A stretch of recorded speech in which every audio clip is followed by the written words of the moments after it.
Good morning, Decatur City Church. You guys look fantastic this morning. You always do. You always look so pulled together. Thanks for fighting the cold and bundling up to get here today. Hopefully we'll have just a few more weeks of that. But we're excited that you're here, whether this Decatur City Church is a place you call home and it feels very familiar to you, or this is one of your first times checking out Decatur City Church. And so, especially if you're here for the first time, we would love to invite you to just, if you want to, check in as you walk out the door to check in with our guest services folks out there. They've got send you home with a gift. They can answer questions for you. They can send you home with some more information about Decatur City Church and what your role might be in it. And as always, you can go online. We got a great website. You can go to decaturcity.org/new here as well and learn all that you need to know about this place. And so we're excited you're here. If you didn't know, Decatur City Church is one of 8 churches here in the Atlanta area. We're kind of a family of churches that are all connected together. And so we're all kicking off a brand new series today.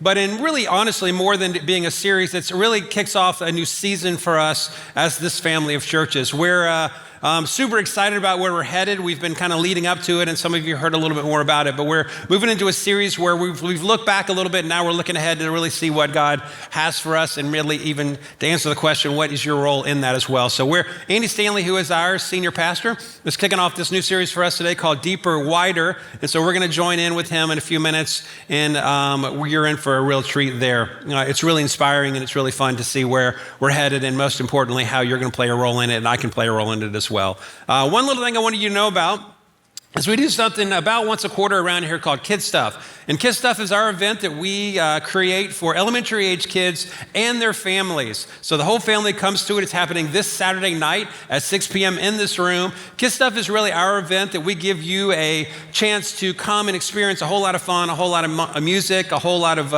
hijinks that is in there together. But it's a great event for you to bring your neighbors, your kids' teammates, anybody that's around you that would love to come and check a little bit about what Decatur City is about.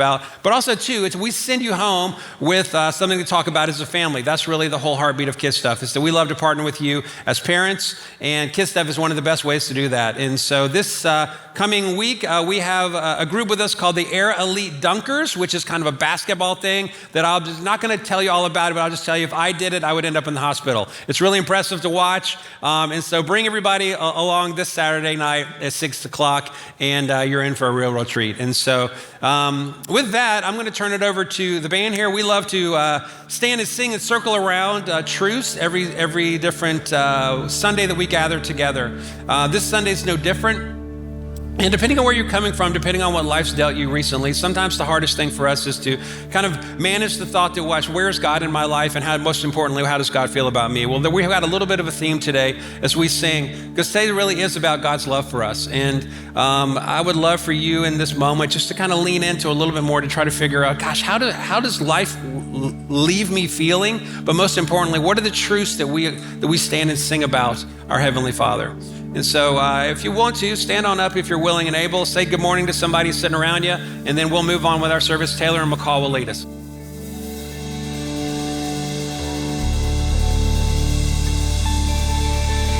Good morning, Decatur City. We're so excited to see you here. We're singing about God's love. Sing this with us.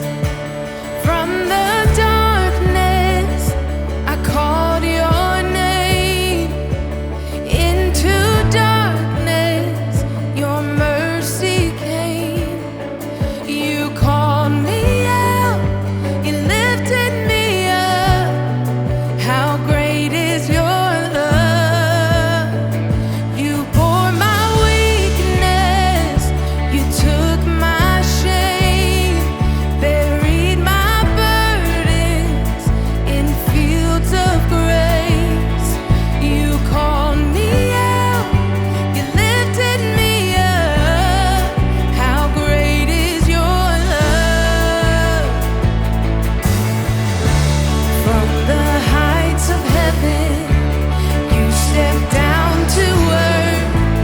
Innocent perfection, gave your life for us, and we are amazed, and we stand in awe, for we have been changed by the power of the cross. How great, how great, how great is your love?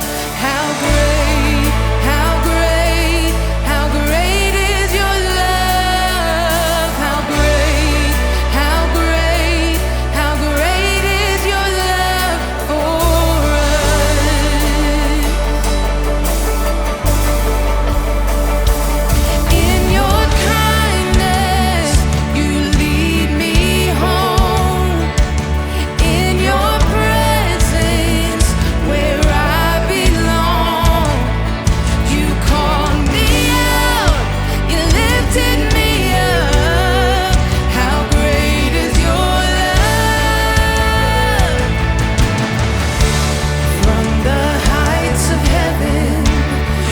stepped down to earth, innocent perfection, gave your life for us, and we are amazed, and we stand in awe, for we have been changed by the power of the cross. How great, how great, how great is your love. How great, how great, how great is your love. How great, how great, how great is your love for us. How great is your love for us.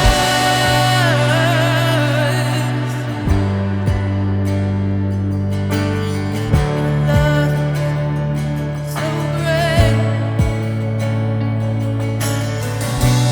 There has never been, and there will never be, a God like you, a love so true.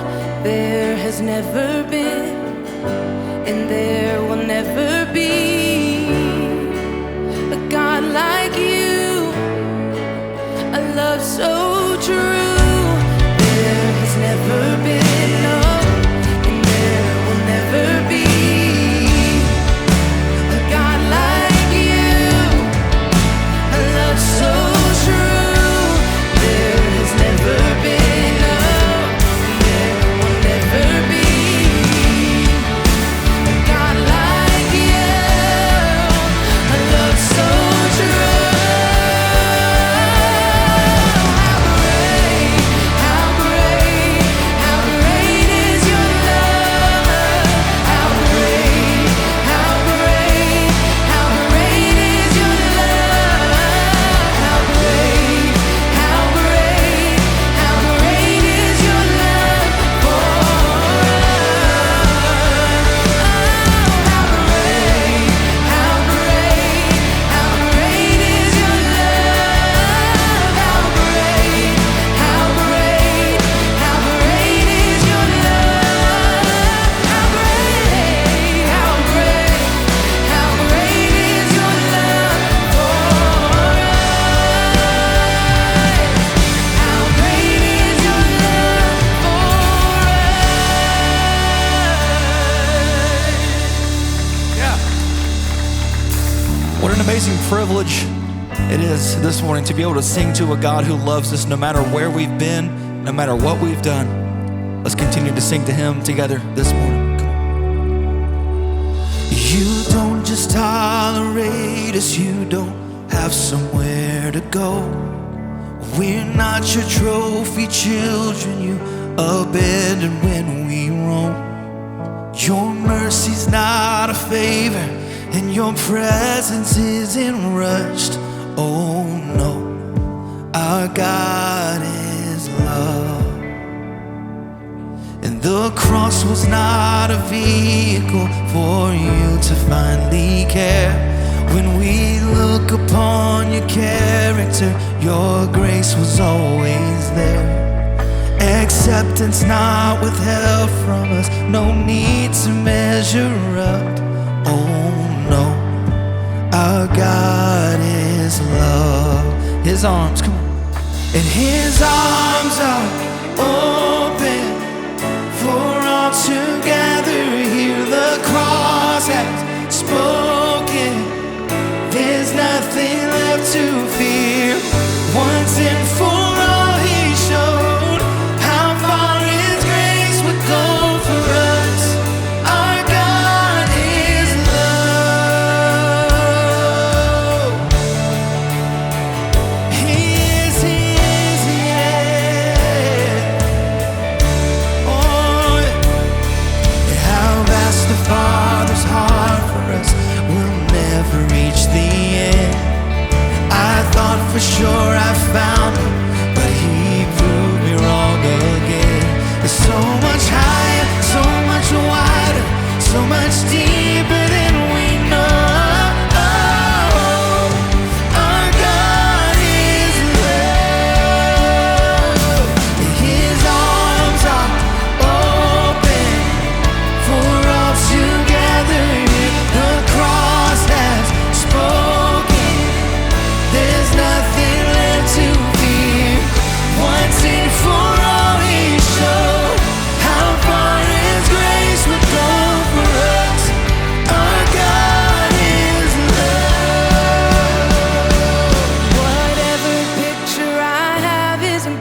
picture I have isn't good enough. Whatever picture I have doesn't sum you up, couldn't sum you up. Whatever picture I have isn't big enough, no. Whatever picture I have isn't good enough. Whatever picture I have doesn't sum you up, couldn't sum you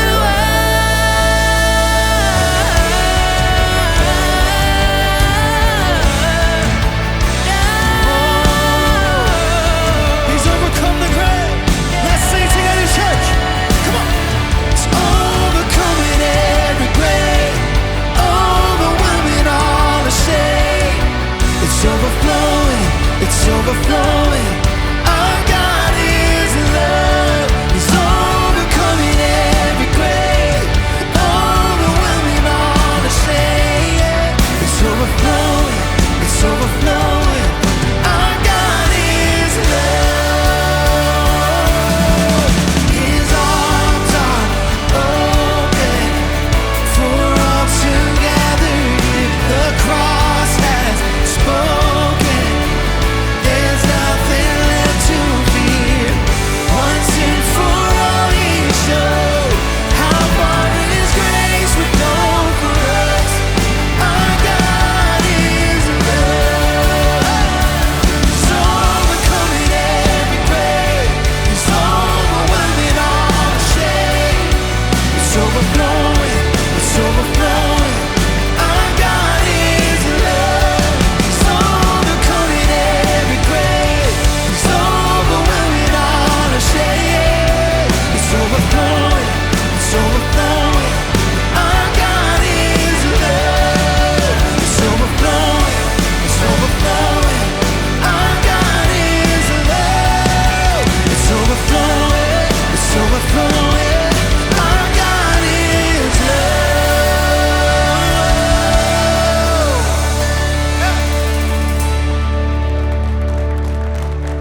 Decatur City, thank you so much for singing with us. Let's pray together. Heavenly Father, thank you so much for today. God, for your love that we get to sing about this morning. Thank you, God, that there's no place that we can run to outrun your love for us. We thank you for your Son. We thank you for the cross. And it's in your name we pray. Amen. Thank y'all so much for singing with us. You can go ahead and take a seat. And as Billy mentioned earlier, today we are kicking off a pretty exciting new season in the life of our church. We're excited to share more about that with you. So check this video out. Every great movement begins with an idea. An idea that is eventually embodied by someone who envisions something new, better, a preferred future.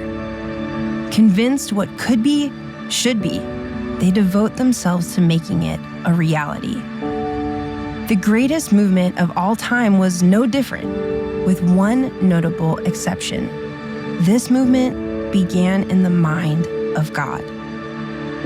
For God so loved our broken world that He responded. He acted on our behalf, but not from a distance. He showed up. As one ancient writer stated it, He made His dwelling among us and assured us that His arrival, along with His message, was good news for all people, for all time. It was good news indeed. A king had come, a good king, to establish God's kingdom on earth.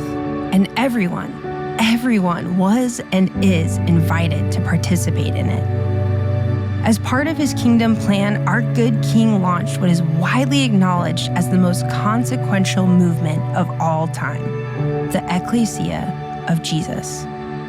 A multiplying assembly of men, women, and children that would come to be known as the church, God's catalyst for transformation personally, culturally, and globally. From the first century to the 21st century, every generation of Jesus followers and church leaders is faced with the challenge of how to best engage their culture with the good news as introduced and illustrated by Jesus. 30 years ago, a group of Atlanta residents came together to take on that very task. They were quick to acknowledge that their city did not need another church, but perhaps it did need a different kind of church. A church that was outward-facing, a church that reflected the tone, posture, and approach of the King, a church unchurched people would love to attend, a church that both churched and unchurched people would feel comfortable inviting friends and family to attend, a church that prioritized the faith of the next generation. Fueled by compassion for the people in their city, they established North Point Community Church. Since that first gathering in the fall of 1995, our church has grown from a single-site church to 8 local Atlanta area churches. Today, over 70,000 adults, students, and children are active in one of our 8 Atlanta area churches. Every weekend, thousands of children, middle school, and high school students experience environments that equip and inspire them to follow Jesus. Hundreds of young adults and college students, the generation famous for walking away from the church, are walking into our churches and experiencing firsthand that following Jesus is not an option, it's the best option.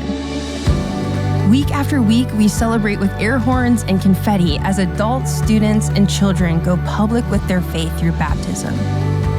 In 2005, we launched the Irresistible Church Network, which serves and provides resources for over 200 like-minded churches nationally and globally. Today, over 600,000 adults, students, and children are engaged at one of our partner churches. But our impact, as well as our concern, is not limited to those who choose to step inside one of our buildings. From the very beginning, we've been committed to being the hands and feet of Jesus in our local communities. We want our communities to know we're here, to be glad we're here. And most importantly, we want our communities and the people in our communities to be better off because we're here. For 30 years, we have remained stubbornly committed to our original vision. And by God's grace and through the generosity and commitment of thousands of committed Jesus followers, we have been, by all human measures, extraordinarily successful. But we aren't finished. We have more potential and more opportunity than ever, which means we have more responsibility than ever as well. So we aren't stepping back and we aren't slowing down, just the opposite. We're launching something audaciously big. We're calling it Deeper, Wider. This 2-year generosity initiative will not only allow us to continue what we're currently doing locally, nationally, and globally, it will allow us to expand our impact by creating permanent homes for East Cobb Church and Decatur City Church, as well as secure locations for 2 new Atlanta area churches. This initiative will also provide funding to expand our partner network to over 350 churches nationally and globally. The result? We would impact nearly 2.5 million adults, children, and students on a weekly basis. Beyond that, the Deeper, Wider Generosity Initiative will fund the development of a digital strategy designed to engage the 70 million religiously unaffiliated people in our nation with the teaching of Jesus, and ultimately connect them with a local church. And this is just the beginning. At the end of his ministry, Jesus gave his followers a mission to make disciples of all nations, teaching them all he had taught them. For 30 years, that has been our intent, and the entire time, God has been with us. We are confident that he will remain with us as we continue to do all we can to further the agenda of our King. Every great movement begins with an idea that is eventually embodied by someone or a group of someones who envision something new, better, a preferred future. Join us as we seek to embody the greatest movement of all time, the church, the ecclesia of Jesus.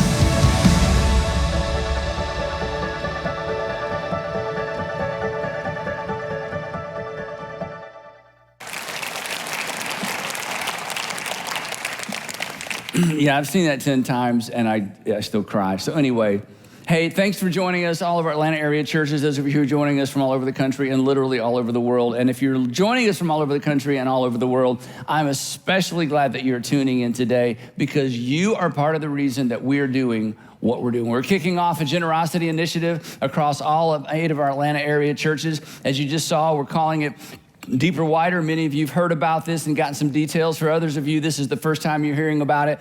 But the goal in the Deeper, Wider Generosity Initiative is to maximize our kingdom impact as a collection of churches locally, nationally, and globally. And when you leave here today, you're going to get this Deeper, Wider vision guide that's going to give you all the details, most of the details in terms of what this includes, what we want to accomplish. It's a big scope that you heard on the video. It really is an audaciously big goal. I'm not even sure it's possible, but we decided to attempt something that might be impossible, and that is okay. Now here's the thing. If you haven't been here for very long, here's something you need to know about our collection of churches.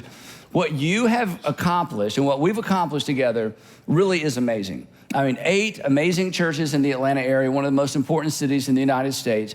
70,000 active people. That's not a mailing list. These are people who are active in one of our 8 Atlanta churches, plus 200 churches in our network. Southside churches, you're tuning in today. You're part of that. You're an extension of what we do and mirror what we do, and we learn as much from you as maybe you learn from us. Athens Church. And then there are not only about 100 churches in the United States, but about 116 churches spread out across the globe that run our model, learn from us, take advantage of what we provide for them, because they want to create outward-facing churches, not just in their cities, but in their country. And collectively, that's about 500,000 people that are impacted on a weekly basis because of what you do. But maybe as amazing as all of that is this.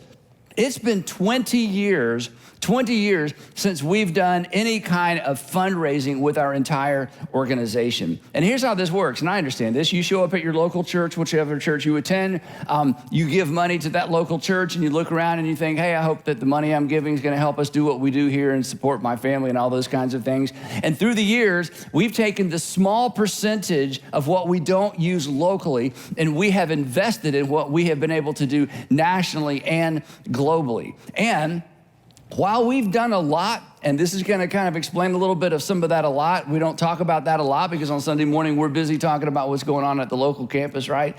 While we've done a lot, there is so much more we can do. And I'm convinced this is the season, not only can we do it, but we must do it, we ought to do it. So I'm asking all of you at all of our Atlanta area churches, all of you at our network churches, all of you who watch online to engage with us in this initiative, to leverage our collective generosity in order to maximize our kingdom impact. You are making a kingdom impact locally and nationally and globally, whether you knew that or not. But I want us to put our foot on the gas and maximize our potential. But to do that, that's gonna require all of us to maximize our personal generosity to this initiative. And here's the thing, this is what I want you to hear, for some of you especially.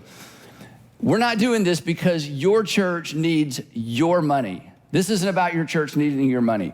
This is about the world needing your influence. Our nation and our world need more churches like your church. And what you are doing is working here, and what you're doing is working there. And entrepreneurial church leaders all over the country and all over the world want in. And we want to throw those doors open wide to include them, to create more outward-facing churches in the United States and in the world, along with some other things that are so exciting. A lot of that is right here. And think of it this way. If you're watching online, or maybe you have friends that watch online, but if you're watching online and you've ever thought, wow, I wish there was a church like this church. I'm at North Point today, or at Buckhead Church. If you visited Buckhead Church, or you're watching the Buckhead Church online stream, or any of our online streams, or you have visited Atlanta and one of our churches and you thought to yourself, I wish there was a church like this in our area.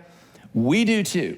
But we're not just gonna wish there was. We're gonna do everything in our power to ensure there is. In fact, one of the exciting initiatives that you can read about is we would like to create an outward-facing church in every single community in the United States of 50,000 people or more, so that everybody and every child and every college student and every single adult and every middle schooler and every high schooler could experience the kind of environments that your kids experience, because we wanna set the anchor deep in their hearts, and when they tend to stray, they won't be able to stray far, because we have anchored them to the actual first century version of what it means to follow Jesus. Now, if all this talk about money makes you nervous, I understand that.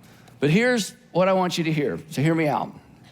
30 years ago, I was in front of a much smaller group of people, and I asked them to give generously to an experiment. It was an experiment. We had no members, we had no money, we had no property, we just had an idea. And that experiment, because of their generosity, became the church you are currently seated in. And I know those people.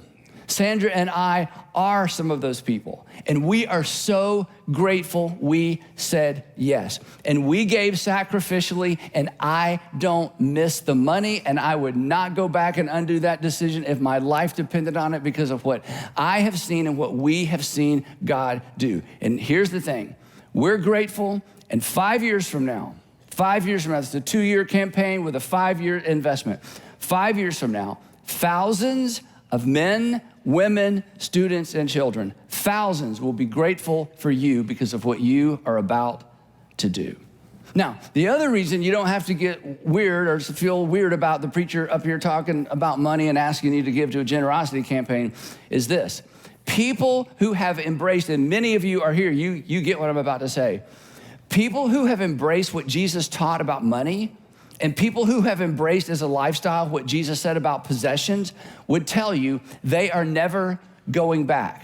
And as one of those, I would tell you I would never, ever go back. And Sandra and I are so fortunate that we were raised in homes and raised in churches that understood tithing and understood first and best giving and understood the value of investing in what God's doing in a community and in the world. And we just want those of you who have never experienced that because of fear, because of debt, because of whatever reason, because of you can't trust the church and all the stories you hear, we want you to engage. And I'm telling you, you will never meet a follower of Jesus who allowed their money to follow Jesus and his kingdom who regrets that. So you don't have to be nervous about this. We don't have to be weird about this. This is just one more opportunity to follow Jesus. Now, all of that begins with the whole idea of following Jesus with our money, the whole idea of what it means to be a steward or a follower of Jesus with our possessions and everything. It all comes back to one simple idea. And today, for a few minutes, I just want to introduce that one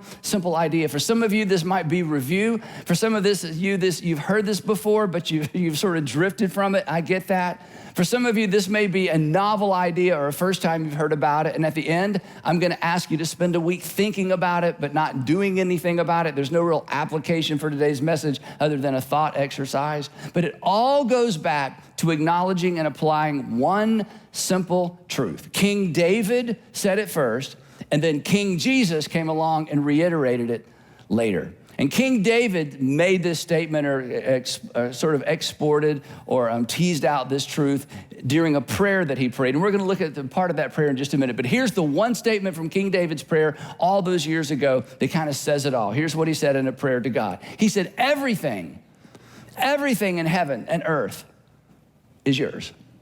Everything in heaven and earth, he said, God, is yours. In other words, God, you own it all.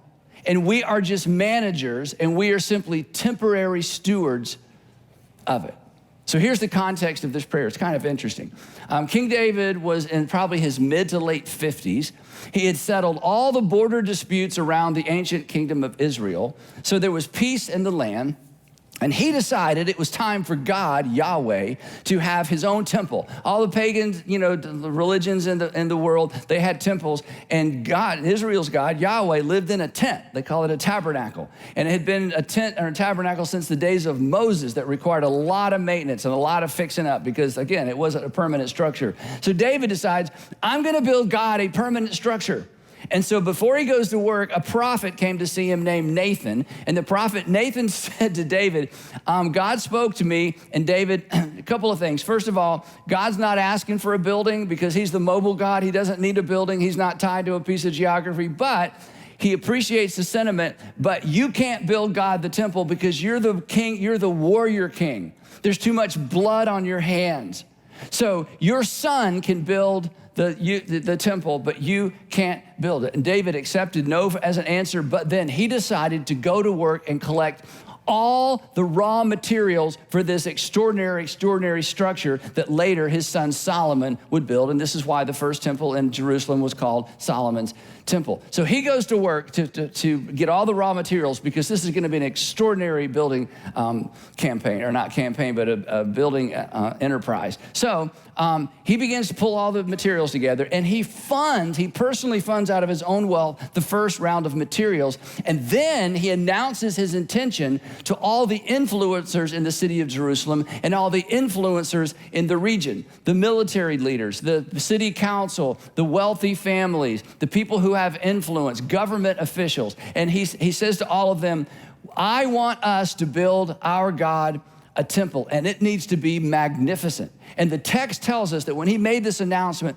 that they gave willingly, because as you read the story, they saw this as an opportunity to participate in something grand and glorious for their God, and they didn't want to miss out. And then as the influencers in the community began to give toward this project, then the common folk came along and they're like, well, we don't want to miss out either. And these were the people that had very, very little extra. But the text says when the common people, the poorer people, saw their leaders giving generously to this project, the text says that the people rejoiced at the willing response of their leaders, for they had given freely and wholeheartedly to the Lord. So there's this outpouring of generosity toward this project in a way to honor God. So as all of this is happening, David is so overwhelmed by the generosity of the people and the generosity of the nation that he gathers the leaders and he gathers as many people as he could, and to launch this project of bringing together all the resources necessary,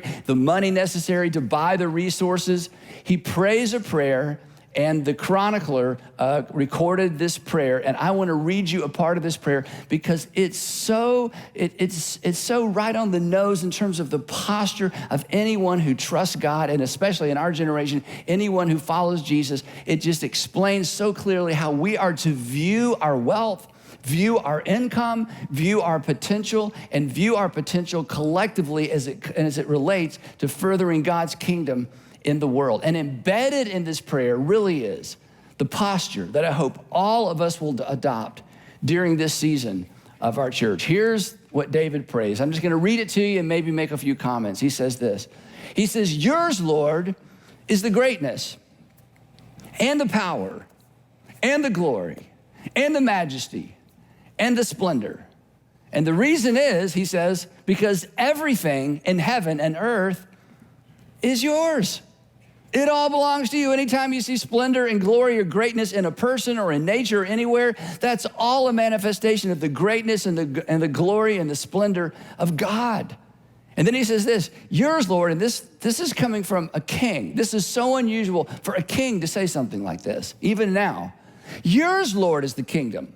In other words, it's not even my kingdom. I'm the king, but I'm smart enough to know it's not my kingdom because everything belongs to you. Yours, Lord, is this kingdom, and you are exalted as head over all. I might wear the crown, but we are not confused. We know who the head of this nation is. It is yours. It's your kingdom. It is not mine. And then listen to this. It's so powerful. If this was front and center the way we lived our lives. He says, wealth and honor, position, recognition, wealth and honor, we know they come from you. And you are the ruler of all things. In other words, David says, look, I'm not confused. I have what I have because you gave it to me for a time. And this is true of me as well. And this is true of all of you as well. All of us who have extra, all of us have extra because God allowed us to manage the extra, whether it's position or influence or stuff or just extra money. the money that we save, the extra, we don't live hand to mouth, that ultimately this came from God. And yes, I'm not ignoring the fact that you worked really hard and you took advantage of those opportunities that came your way. I mean, how many times have you told your story or you've heard the story? It's like I was going along doing my thing and then an opportunity came my way. And if you're a theist, if you believe in God, if you're a Christian, when that opportunity came your way, your instinct was to say, thank you, God, for this opportunity that came my way. And you leveraged it and you took advantage of it and you worked really hard and God honored your work. So yes, you had a role to play, but ultimately we're smart enough to not be confused either, to know that ultimately we don't control the future and we don't control the variables. We took advantage of those opportunities. And David saw what some people in his culture miss, and David saw what unfortunately many people in our culture miss, that there are just too many variables to ever be arrogant. There are just too many variables, too many things that are out of our control to ever take credit, even for our hard work and taking advantage of the opportunities that come our way. That our success and our prosperity, yes, it's a result of some things we did, but ultimately we're smart enough to know we didn't determine our health. We didn't determine where we were born. We didn't determine when we were born. We didn't determine who we were born to. We didn't determine what it was in us that gave us the drive to work our way out of the environment we were born into. There are just too many variables that there's never any need. There's never any room for arrogance. That ultimately, to put it bluntly, arrogance is a reflection of ignorance. Arrogance says, I'm too ignorant to understand that I don't control the variables that have allowed me to be as successful as I am. And David is declaring before the whole nation, I'm not confused. I know why I'm the king. I know why I have this position. And I know why I have the margin I do to build this temple for God. Then he says this, he says, in your hands are strength and power to exalt and to give strength to all. In other words, again, he's acknowledging publicly, I am the king only because you chose me to be the king. That I did not choose myself or create this opportunity for myself. And maybe in this moment or leading up to this prayer, he thinks back to how he became the king. And some of you, if you grew up in church, we remember this story. That God says to the prophet Samuel, I'm done with this king. We're going to have a new king. I want you to go to Jesse's house. And I want you to get all of his sons together. Jesse had a bunch of sons. And I'm going to choose the next king of Israel from Jesse's sons. You remember this amazing story? We teach our children this. It's extraordinary. So the prophet Samuel goes to Jesse's home and says, Jesse, I've got some good news for you. There's going to be a dynasty change, and you're going to be the father of the king. Gather your sons, and God is about to choose one of your sons to be the next king of Israel. Remember this story? And so all the sons come out, and Eliab, the oldest, he's tall, he's kingly, he's strong. And Samuel's like, easy, this is the guy. And God says, no. He goes to the next one, no. And the prophet's like, Jesse, this awkward question, do you have any more sons? Because God says none of these guys are it. Remember the story? And Jesse's like, well, there's one other guy, we didn't even invite him. It can't possibly be him. Little David, he's just taking care of the sheep. Surely, there's king material. Samuel says, I won't leave till you bring him. And then walks David. And God says, that's the guy. Samuel's like, this is it. David knew this. He was smart enough not to forget. He was smart enough to remember. He was smart enough to keep front and center. There are too many variables in life to take credit for our success, for our wealth, for our extra, for our margin, for our opportunity, that everything in the heavens and earth, including opportunity, wealth, and strength, and honor come from God and from God alone. And if we have any, the correct posture is gratitude and humility. And here's how you know that's true. Because when you meet successful people who are humble and are quick to give credit to the people around them, and ultimately quick to give credit to God, you are moved by that, and you are impressed by that, and you are inspired by that, because you know they, with all their success, they are not confused. And then this, Again, he tips his hat to yet another posture for us to live by. In fact, this is the posture to live by that I just want to promise you that if you assume this posture, you will always be glad you did. And if you don't assume this posture, you'll look back and, well, you wish you had. Here's what he says. This is amazing. He's like, but who am I? But who am I? He's thinking about, he's the king, he's got all this opportunity, he's got this wealth, he's got this, but who am I? Why me? Why me? And then he extends it to the nation. But who am I? And who are my people? Who are we? Who am I and who are we that we should be able to give as generously as this? He asked the question that every honest, wealthy person asks at some point along the way. Why me and why not them? Why me and why not them? And because we live in a world where we know what's happening in the world globally and economically, you have all had that thought. You've all asked that question in your own way. You look at what's happening in the world. You go on a global X trip. You meet with people who just don't have the opportunities we have and don't have the wealth that we have. And again, in many cases, they're hand to mouth and they have so much joy. But at the same time, you can't help but wonder, this is the honest question, why me? Who am I? Why us? Who are we? And again, this was a culture where most people literally lived hand to mouth. When Jesus said, you give us this day our daily bread, that was a literal prayer because food didn't keep. There was grain and there was wine. Everything else pretty much spoiled. So daily bread meant daily bread. And if you ran out of grain or if there was a famine or if the harvest didn't come in, entire villages would starve. And David is saying, we actually have extra, but why us? Why us and why my people? Because he was saying that what you all are doing, talking about his kingdom, what you're doing to support this initiative, many people couldn't do because they don't have extra. You've honored us to be those, he says, who can. Who are we? Who am I?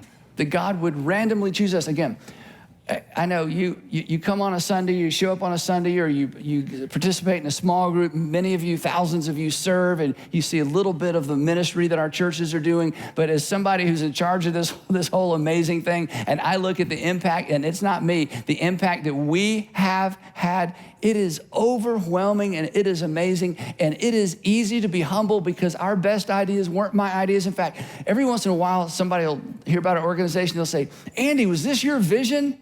And I always answer the same way. I say, we passed my vision at year 5. After year 5, it's all been, are you kidding me, okay? So I am the most amazed and I am the most grateful. And I ask this question, God, why me and why us and why this opportunity? Because everything belongs to you and everything comes from you.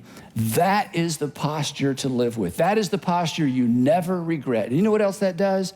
That is the posture that keeps your hands open for God to give and to take. Because at the end of the day, you say with John the Baptist, a man or a woman can only receive what is given to them from heaven. That's part of my prayer every single day. And then David continues and he says this, everything comes from you. And then again, this is amazing. Everything comes from you, and we have, look at this, and we have given you only what comes from your hand.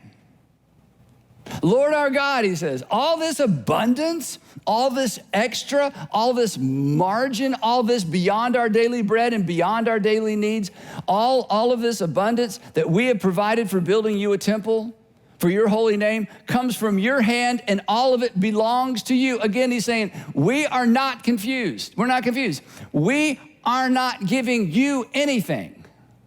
We're simply giving it back to you because ultimately it came from you. When this idea goes from your head to your heart, it is a game changer, not just in terms of your money and your possessions. This is a game changer in terms of our entire lives. I can attest to that. And I've seen that play out in my life. I've seen that play out in the lives of so many people. Now, to be clear, okay, we're not building a temple. All right, that's the good news. This is not a capital campaign. You know, capital campaign, you've all been a part of those where an organization is going to build a thing, so you give your money to build the thing, or they're going to buy a thing, or they're going to start a thing, so you give. This is way broader than that. We are positioning ourselves to maximize our ability to be conduits through which Jesus continues to build his church, because he promised he's going to do it anyway, and we have been invited to participate in it, to enlarge his kingdom, to expand his reign and his rule in the hearts and the lives of men, women, students, teenagers, senior adults, every kind of person in every nation in the world. And this is what we've been doing for the last 30 years. But to maximize our collective impact, we have to maximize our personal generosity. And to maximize our generosity, here's the thing. We can't think like owners who donate to the church. And if that has been your mindset, I want to challenge you, at least in these next few weeks as we talk about this, I want to challenge you to try to begin thinking differently. You are not an owner who has some money and who has some wealth, and occasionally or even systematically, you're going to donate to the church. That's not going to get us there. We have got to embrace this mindset that is introduced in the Old Testament, that Jesus reiterated in the New Testament, that we are simply managers and stewards, that everything belongs to God. And for whatever reason, he has allowed us to have extra for the benefit of his kingdom, that we have to adopt the posture of a manager. When you do, three things are going to happen, and I'll wrap this up. Here's three promises. When you begin to think this way, when this becomes the mindset, when this becomes the framework, number one, you will view everything you own, not just cash and not just a percentage. You will view everything you own as a potential tool to further the agenda of your king. Your kitchen table, your dining room table, your unfinished basement, your finished basement, your backyard, that extra car, a vacation home, whatever it is, you will begin to see, wait a minute, this isn't about giving money to a church. This is about everything I own is a potential tool to maximize God's influence in the world and to expand the kingdom of God. And again, many of you have experienced this, because hundreds and hundreds of you at all of our campuses and at all of our network churches, you have opened your home to small groups to meet in your home. You've leveraged your house. You've leveraged your basement. You've leveraged an extra bedroom. You've leveraged your home for middle schoolers and high schoolers. And some of you are real Christians. You opened your home to middle school boys and middle and high school boys, and it's like, oh my goodness, and it's like, how long will it smell? Anyway, so the point is, many of us, we understand this. It's not just cash, it's not just money. If everything belongs to God, and I begin to view everything as a tool that God uses to expand his kingdom through me, that is a game changer. You know what else will happen? And I'm not being critical of anybody in particular. You got to figure this out for yourself. You're going to collect fewer collectibles. And you're going to begin to liquidate things that aren't doing anybody any good. Not because it's a sin to have those things. I'm just telling you, when you adopt this mindset, you see all of that differently.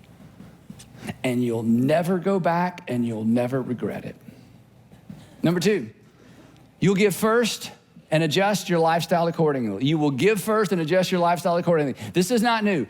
I've been teaching this for 30 plus years to all of you. You've heard me every once in a while, I come back to it. Give, save, live. Give, save, live. You give first, you save second, you live on the rest. You give first, you fund God's kingdom, you save second, you fund your own kingdom, and then you live on the rest. You give, you save, you live. We teach our kids this. We've used jars, we've used apps. We want our kids to grow up giving first, living, saving second, and then living on the rest. You'll think in terms, when you adopt this mindset that I'm not an owner, I'm a manager, you will adopt a first and best mindset rather than leftover and last.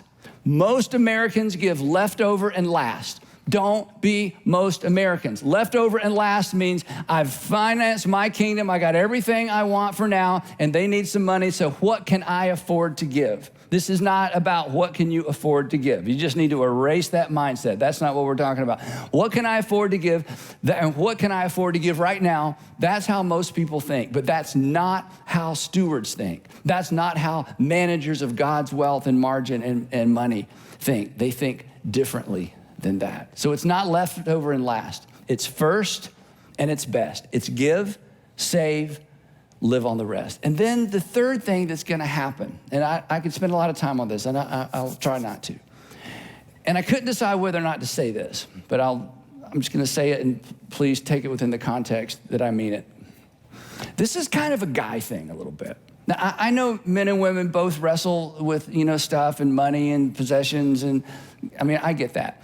But this next thing that'll happen, and maybe maybe it's just my experience in talking to men and about their money and their possessions. But here's the thing. If you flip the script and even just begin to think, don't do anything. Just begin to think in terms of, okay, I am a manager and a steward. I'm not an owner because everything belongs to God. When you flip the script, here's what's gonna happen, I promise. You're gonna find it easier to surrender your entire life to your King. I have in my mind this video. I don't know if anybody's ever made this, but I imagine somebody being baptized, and as they're going down, they're holding their wallet up out of the water, and then they come back up like, okay, you can have all of me, but you can't have this. The reason I say that is this, listen up. We are all inclined, not just men, we're all inclined. We are all inclined to equate wealth, income, and our stuff with our personal value. We're all inclined to equate or to conflate and to get mixed up about the fact that what we have and what we drive and where we live and how much money we have in the bank and when we can retire, we have a tendency to equate that with our identity. So here's the challenge. So giving up control of your money, and here's why I say control of your money. When you decide to give first, that feels like you're giving up control of your money. Before I know what's gonna happen this month, I'm gonna give first. When giving up control of our wealth feels like we are giving up control or losing control of our lives. That's what it feels like. Because we equate our money and our possessions and our lifestyle with our lives. And this is amazing. And Jesus saw us coming. And he says, hey, let me ask you a question. And I'm gonna give you the Jesus question, and we all know the right answer. And then Jesus is gonna say, well, since you know the right answer, why don't you live that way? But here's the question. He saw us coming. He says, okay, I get that whole identity thing and what people think, and you equate what you have with money, but come on, guys. Come on, ladies and gentlemen. Is not life more than what you eat, what you wear? That's what he said. Here's what I say. Isn't life more than what you drive and where we vacation and how much we've saved and when we can retire and how much we accumulate and how much we're gonna leave our kids? Isn't life more than all that? To which we would say, oh, yeah, but, and Jesus is like, I'm not done. Let me say it in a different way. He's so brilliant. He says, by worrying, by worrying about how much you make, didn't make, should make, could make, how much they make, by worrying about all this, by thinking about all this, by kind of measuring your progress in life by, what you don't make, should make, could make, and how much they make. He says, by worrying about that, here's his actual version, by worrying about all that, does it add hours to your life? In other words, this is so brilliant. By worrying about all that, does it add to life? In other words, if you've equated your life with all this stuff accidentally, but worrying about all that stuff and having all that stuff does nothing to extend your life. In fact, worrying about it might subtract hours from your life. Then Jesus says, come on, obviously your life isn't any of that. So quit living like it is. He says to me, and he says to all of us, here's the thing, then I'm done. Whatever we equate with life, savings, things, grades, where you go to school, professional success, whatever you equate with life, we will cling to as if our lives depend on it. This is why we cling to our stuff. This is why the whole idea of pre-deciding to give feels like I'm out of control because I'm losing my life. It's why we worry. We're confused. And Jesus would like to unconfuse all of us. You'll find it easier to surrender your entire life to your King when you acknowledge and begin to live as if you are a manager and not an owner. When you take off the owner hat like King David and say, okay, I'm not confused. I'm the king. I didn't make myself king. I got all this extra opportunity. That all came from you. I am managing it for a time. Here's the thing. We cannot, this is why this third point, there's so much to say, I'll keep moving. We cannot surrender to our actual king. Men, let me just talk to us a second. Men, we cannot, it's not that we don't want to. It's not that we don't try. We cannot surrender to our actual king until we dethrone the imposter king. And Jesus knew that our attitude and approach to wealth management, and wealth accumulation was going to be the number, he says this, we'll talk about in a couple of weeks, is going to be the number one competitor with who rules and reigns in our life. And I'm just telling you, show me a man who's dealt with this and has surrendered all of this to King Jesus, and I will show you a man who will never go back to living the other way, and who has more peace, and who probably has more prosperity, because he's redefined what prosperity really is. So this week, here's your assignment.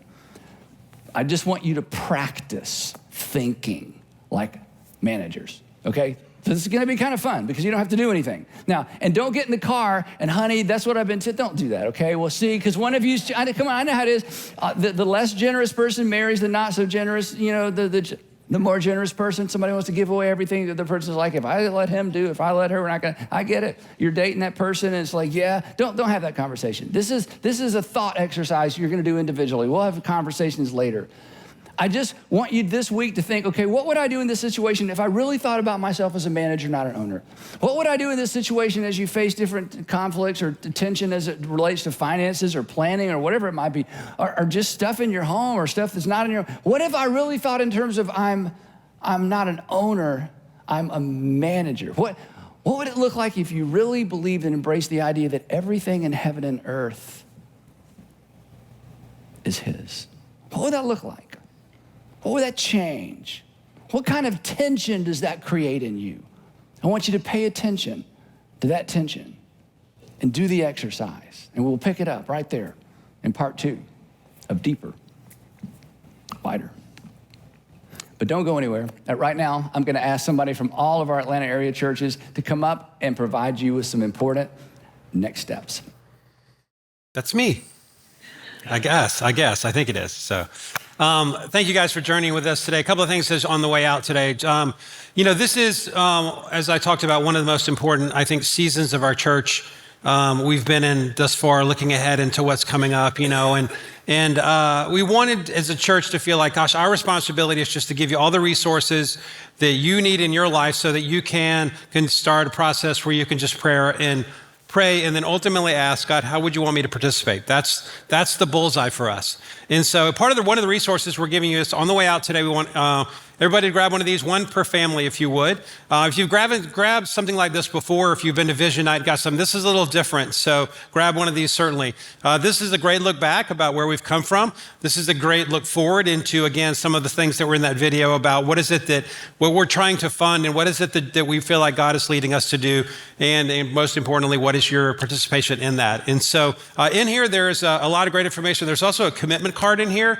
The commitment card is something that you're going to want to hang on to because it's going to become more relevant as this series finishes in about 5 weeks. And so for us, this is not an impulse buy. This is something that literally we want you to just begin praying about. And so just begin the process of praying through, God, how would you want us to participate and join in that way? There's a great website that it's on the back of here, so you're not going to miss it. It's called deeperwider.com. And so all of the resources we've been talking about, a lot of great stories are on there. There's a digital version of this. If anybody's watching online today, there's a digital version of this booklet at the bottom of that page. Just go down there and you'll see the PDF that you can get to this as well.